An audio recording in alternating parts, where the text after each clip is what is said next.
شکر گزاری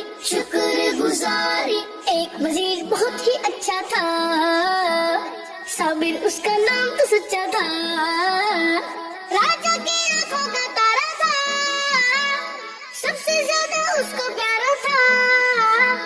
ایک دن کسی نے راجا کے آگے پیش کیے خربوز بہت سارے، راجا نے صابر سے کہا ساتھ میرے ایک خربوزہ کھا لو۔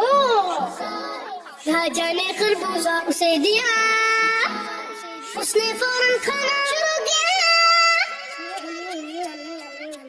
صابر مزے سے اس کو کھا گیا، راجا نے بھی ٹکڑا اٹھا لیا۔ راجا نے جب کھایا وہ ٹکڑا، خربوزے کا ذائقہ تھا کڑوا، فوراً اس نے تھوک دیا اس کو، بولا تم نے کیوں کھایا اس کو؟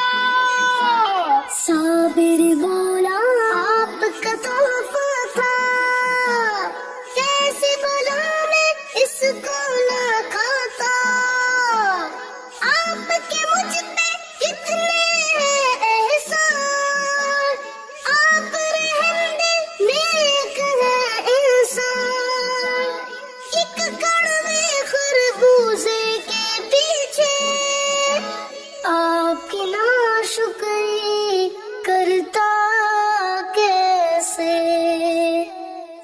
سبق: پیارے بچوں، جس طرح وزیر نے اپنے بادشاہ کے احسانوں کو یاد رکھتے ہوئے اس کے دیے گئے کڑوے خربوزے پر شکایت نہیں کی، اسی طرح ہمیں بھی اپنے رب کا ہمیشہ شکر گزار رہنا چاہیے۔ اللہ پاک کے ہم پر بے شمار احسانات ہیں، تو اگر کبھی ہمارا سامنا کسی مشکل سے ہو جائے تو ہمیں اس کی بھی اللہ پاک سے شکایت نہیں کرنی چاہیے، بلکہ اس کے بے شمار احسانات کو یاد رکھتے ہوئے ہمیشہ اس کا شکر ادا کرنا چاہیے۔